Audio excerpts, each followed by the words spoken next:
Miss হবে না আপনার পছন্দের টিভি শো দেখুন জি5 অ্যাপে একদম ফ্রি। আমাদের 2 বছরের ভালোবাসার সম্পর্ক এবং আমাদের খুব রিসেন্টলি 1.5 বছর হলো আমাদের বিয়ে হয়েছে। তো বিয়ে করার পর 1.5 বছরের যে অভিজ্ঞতা তাতে আলটিমেটলি যেটা জিস্ট আমি তোমাকে এখন বলতে পারি যে মিস্টার বিনকে বিয়ে করেছি আমি।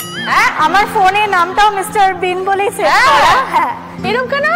মিস্টার বিনের মতনই সব কাজ কারবার, তো আমি তার জন্য নাম দিয়েছি মিস্টার বিন। মিস্টার বিনকে কোথা থেকে পেলে বলো আগে? আমি পাইনি, আমাকে পেয়েছিল। কিভাবে? অ্যাকচুয়ালি ফেসবুকে মানে ওকে প্রথম দেখা, মানে আমার পাশের বাড়িতে আমার এক বোন থাকতো, তার হাজব্যান্ডের কাছে বেসিক্যালি ও নাচ শিখতো। তো নন্দনে একটা প্রোগ্রামে ওরা গেছিলো এবং ওখানে একটা ফটো দিয়েছিল।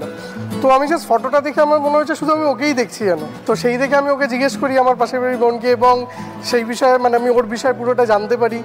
দেন তারপরে তার মারফতে মানে ওকে পোক করা বা ওকে ফ্রেন্ড রিকোয়েস্ট পাঠানো, তো অ্যাকসেপ্ট করার জন্য মানে রীতিমতো আমাকে ফোর্স করতে হয়েছে। মানে আমি অ্যাকসেপ্ট মানে না চেনা হলে মানে অন্তত একটা মানুষকে একবার আমায় কোথাও একটা কোনো একটা সূত্রে জানতে হবে, তাহলেই আমি অ্যাকসেপ্ট করব। এবার ওকে তো চিনতামই না, জানতামই না।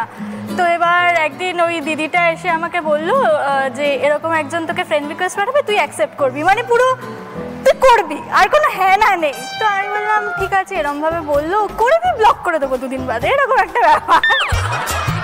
এবার মেসেঞ্জারে মেসেজ করছে, আমি আজকে মেসেজ করলে আমি 7 দিন পরে রিপ্লাই করতাম, আর যখনই জিজ্ঞেস করতো আমি বলতাম আমার এক্সাম। এরকম ভাবে কতদিন গেল? 4-5 মাস। তারপরে বিয়ের প্রস্তাবটা কে দিল? ব্যাপারটা হচ্ছে যার শুরু থেকে আলাপটা বেসিক্যালি তার বিয়ে হচ্ছিল, এবং সেখানে গিয়ে প্রথম ওর সাথে আমার অ্যাকচুয়ালি সামনাসামনি কথা এবং দেখাও হলো। আমি গিয়ে জাস্ট একটা বললাম একটা ফটো নেওয়া যেতে পারে, তো ওটাই হচ্ছে প্রথম ব্যাপার। এবং বলা যেতে পারে আমার মাকেও সেদিনই দেখিয়েছিলাম জাস্ট ওকে, আমি বললাম শুধু ওকে দেখো, বাকিটা আমি পরে বলবো। তো এটা বলা যেতে পারে আমরা এক ধাপ এগেলাম জাস্ট ওটার থ্রু থেকে। তারপর ওই বিয়েতেই কথা হওয়ার পর আমারও আস্তে আস্তে ভালো লাগলো। এবার আমার বাড়িতেও আমার মা খুব স্ট্রিক্ট, মানে মাকে কোনোদিনও এরকম কিছু বলতে হবে আমি এখনো ভাবতে পারি না। আমি যে এখন দাঁড়িয়ে বলছি আমার মা ওখানে বসে রয়েছে, আমার এটাও মাথায় চলছে। তারপর হোয়াটসঅ্যাপে আমি অডিও মেসেজ একটা রাতে প্রায় 7-8 মিনিটের একটা অডিও মেসেজ রেকর্ড করে মাকে পাঠিয়ে আমার নিজের ফোনটা অফ করে ঘুমিয়ে পড়ি, কারণ কি রিপ্লাই আসবে সেটা আমি আর নিতে পারবো না। তারপর মা দেখলাম যে খুব একটা কিছু বললো না, কিন্তু ওই আর কি একটু তো প্রথমে হয়। কেমন কাটছে বলো 1.5 বছর? ভালোই কাটছে, মানে ভালো কাটছে। তার কারণটা হচ্ছে মানে আমাদের দুজনের ভাইবটা খুব ভালো ম্যাচ করে, মানে আমরা দুজনেই প্রচন্ড ঘুরতে যেতে ভালোবাসি, আর ফুডি দুজনেই প্রচন্ড। সৌরভ এমনি রোমান্টিক?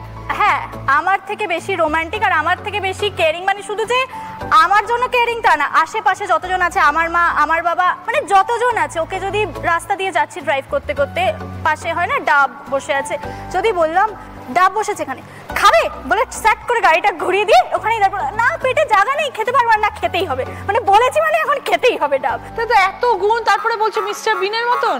মিস্টার বিন হাঁটছে, ওর নিজেরই তো বাড়ি, আমি তো ওখানে গেছি, ওর নিজের বাড়ি, হাঁটছে হাঁটছে হঠাৎ দরজায় ধাক্কা খেলো। কি হলো? পাটা যাই না কিভাবে দরজায় ধাক্কা খেয়ে পায়ে লাগলো। সেদিন কলা খাচ্ছে, কলা চুলছে, হঠাৎ কলাটা হাত থেকে পড়ে গেল, পায়ের উপর চ্যাপটা হয়ে গেল গলাটা। হাঁটছে চলছে, বোতলটা হয়তো দূরে, ধাক্কা লাগার কথাই না, কিভাবে যাই না ধাক্কা লেগে বোতলটা পড়ে গেল। তার জন্য আমি ফোনেও সেভ করা মিস্টার বিন বলি। জি5 ডাউনলোড করুন আর সব এপিসোড দেখুন একদম ফ্রি।